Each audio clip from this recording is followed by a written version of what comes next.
What was Catherine of Aragon's sister, Juana la Loca, really like? The Spanish queen was even more unlucky on the throne than Catherine.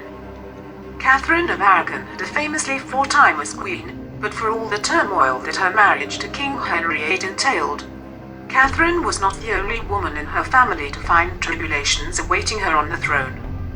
In fact, one could argue that Catherine's older sister, Juana, as seen on this week's episode of The Spanish Princess, had even worse luck when it came to ruling.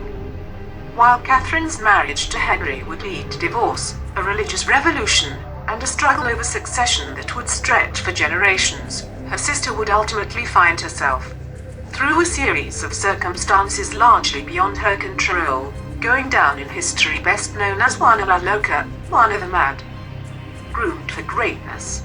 Sometimes anglicized as Joan or Joanna, Juana was born on November 6, 1479, the third child and second daughter of Queen Isabella of Castile and King Ferdinand II of Aragon. Prior to Isabella and Ferdinand's marriage, Castile, which made up a large portion of the northern and central Iberian Peninsula, and Aragon, which encompassed the northeastern region, were separate kingdoms, though the marriage between Isabella and Ferdinand united the two crowns, establishing the Kingdom of Spain. Castile and Aragon continued to maintain their own separate political and governmental structures, and functioned essentially as separate countries. Despite ruling over Spain together with his wife, Ferdinand had no legal claim on the Castilian throne, nor did Isabella on the crown of Aragon, a fact that would become tragically pivotal in Juana's life. Juana's mother, Isabella, was an ardent Catholic. She was granted the right to style herself as Isabella the Catholic by Pope Alexander VI, and the Spanish Inquisition began during her reign. Juana, however, never showed the same level of religious devotion and, according to some sources, was brutally punished by her mother for her more moderate faith.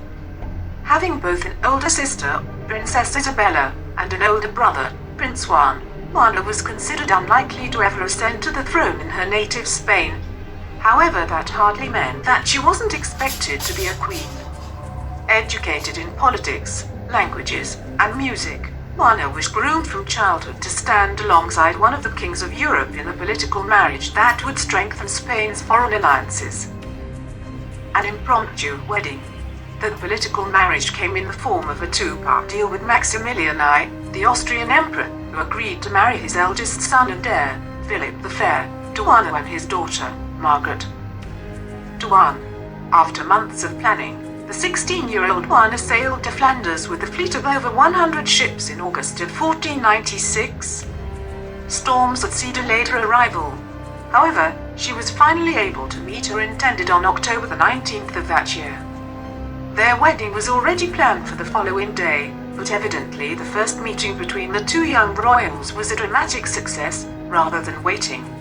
They ordered a priest to marry them on the spot. Together the two would go on to have 6 children, including Charles V, who would become King of Spain, and the Holy Roman Emperor, Ferdinand, who succeeded his brother as Holy Roman Emperor, and 4 daughters, all of who would go on to become queens in their own right: Eleanor, who was at various points Queen of Portugal and Queen of France; Elizabeth, Queen of Denmark; Maria, Queen of Hungary; and Catherine, who married the successor of her sister Eleanor's husband to also become Queen of Portugal.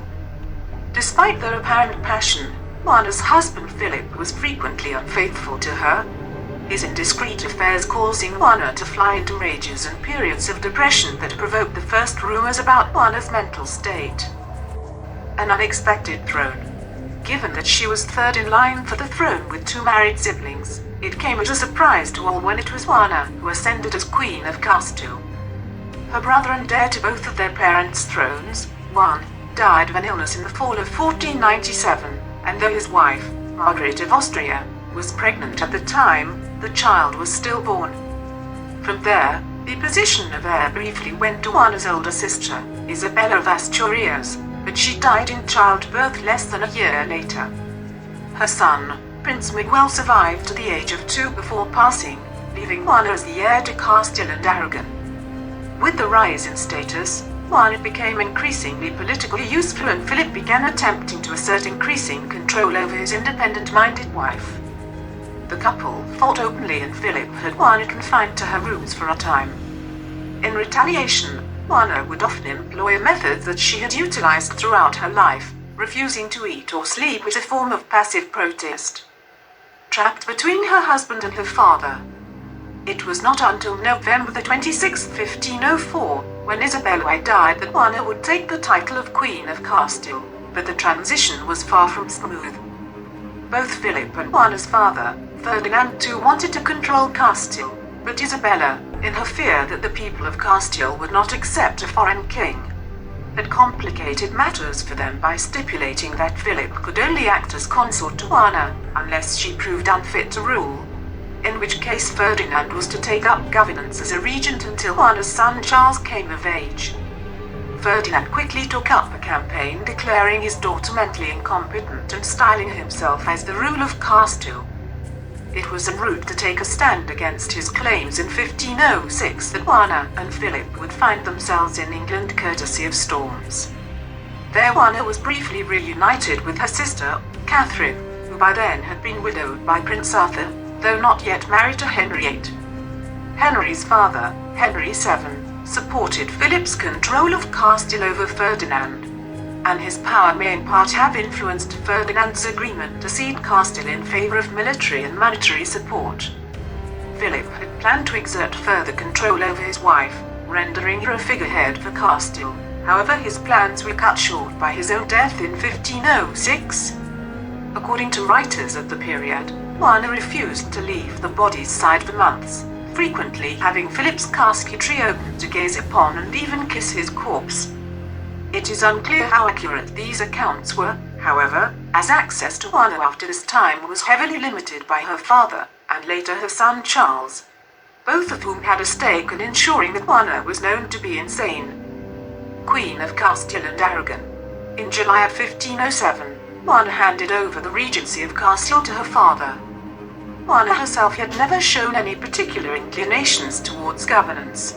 But nonetheless there are strong suggestions that the decision to leave the ruling of Castile to Ferdinand was not entirely of Juana's own volition.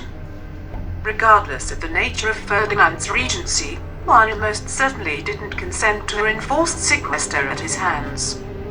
Ferdinand had his daughter ensconced at the royal palace in Tordesillas in 1509 along with her youngest daughter, Catherine. In the 7 years she remained functionally jailed there, her father is said to have visited only twice. When Ferdinand died in 1516, making Juana Queen of Castile and Aragon, her son Charles took up the role as his mother's jailer, briefly removing the 11-year-old Catherine from her care before ultimately returning her when Juana refused to eat. Charles forbid anyone from telling his mother of Ferdinand's death, and kept her even more isolated than she had been under his father's control. Juana was briefly freed by rebels who wanted her to rule as the rightful Queen of Castile after Charles became Holy Roman Emperor in 1509. But Juana was uncooperative, and after almost a year of freedom, was returned to Tordesillas when Charles stamped out the resistance. He also removed Catherine from her care once, again, this time to marry her to King John III of Portugal. Imprisonment and death. Juana remained in the palace at Tordesillas for the remaining 30 years of her life, though not much is known about her time there. She died, still held captive, in April of 1555 at the age of 75. The madness of Juana. Though, obviously, it would be impossible to accurately diagnose a mental illness in the remove of several centuries. It does appear that Juana did indeed suffer from some form of psychological disorder. Scholars throughout the years have cited a variety of possibilities ranging from depression to schizophrenia to a form of bipolar disorder. The theory is supported by Juana's maternal grandmother, Isabella of Portugal, who apparently suffered from her own psychological issues, including paranoia, which could indicate a hereditary factor. Nonetheless, it was to the benefit of the men who controlled her to spread the story of Juana's mental instability, and it is possible that some accounts were exaggerated for this purpose. Regardless, given the number of male rulers in European history that were also of questionable mental fitness, it seems unlikely that any mental health issues Juana may have suffered from would have ended in her imprisonment and removal from power if she had been king instead of queen.